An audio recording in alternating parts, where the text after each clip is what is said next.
Selamat datang kembali di channel Junian Live.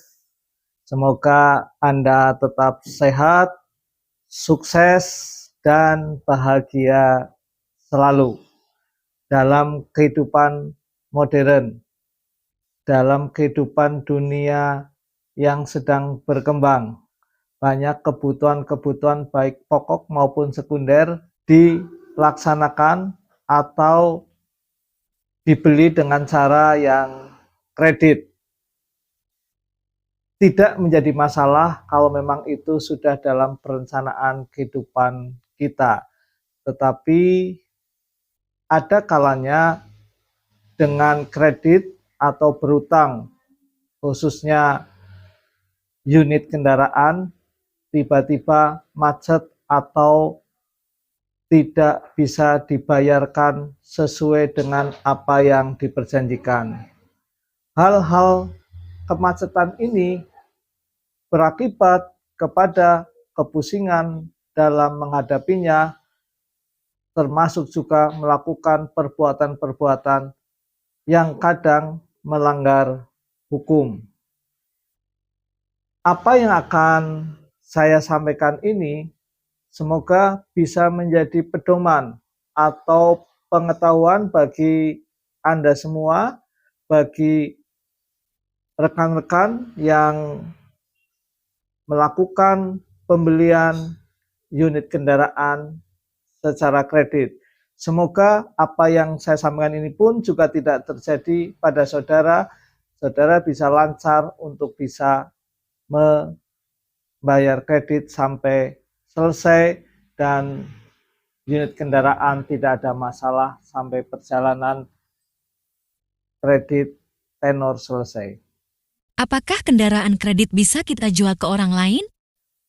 Bagi jual beli yang tidak tunai, khususnya unit kendaraan, biasanya itu melalui perusahaan finance atau leasing. Dalam jual beli kredit ini, perjanjian kredit ini ada perjanjian tambahan, ada kewajiban daripada perusahaan pembiayaan harus mengadakan perjanjian fidusia, yaitu untuk jaminan kepercayaan dalam bentuk fidusia. Dalam fidusia ini, di situ jelas tata aturannya apa saja yang dibolehkan dan tidak dibolehkan. Karena fidusia ini mendasari atau ada dasarnya yaitu pada Undang-Undang Fidusia. Bagi jual beli kredit yang sudah difidusiakan, tidak boleh dijual tanpa izin tertulis dari perusahaan finance. Jadi bagi konsumen yang membeli kredit, dia harus meminta izin dan harus ada izin tertulisnya. Jika tidak meminta izin dia menjual, maka ada pelanggaran hukumnya. Kalau kendaraan kita gadaikan, boleh tidak?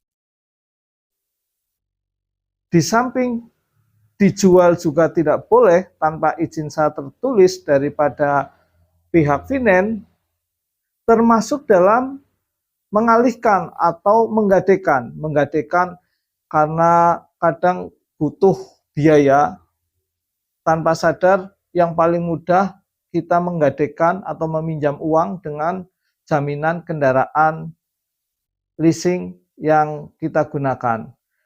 Cara menggadaikan seperti itu juga dilarang dalam perjanjian fidusia. Dilarang untuk dilakukan oleh konsumen yang masih terikat dalam fidusia dengan perusahaan leasing. Jadi tidak boleh atau melanggar hukum jika melakukan gade.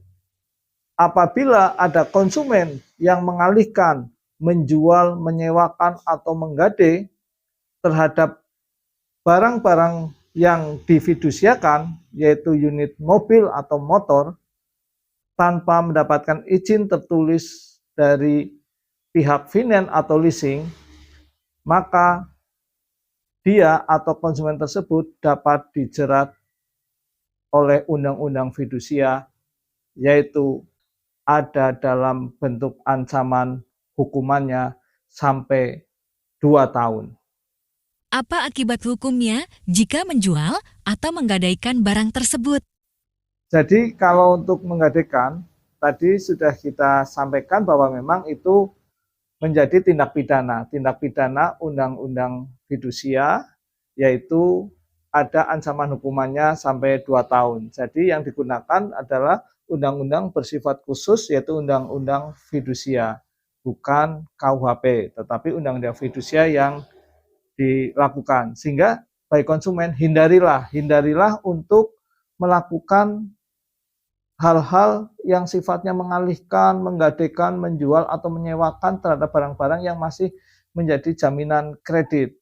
Sepusing apapun kita, hindari kepada hal-hal yang sifatnya pidana.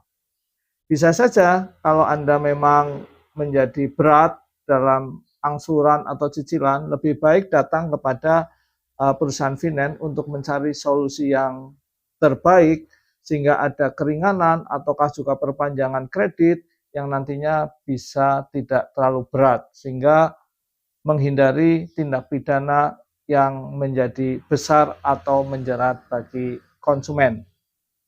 Apa akibat hukumnya jika menjual atau unit masih di orang?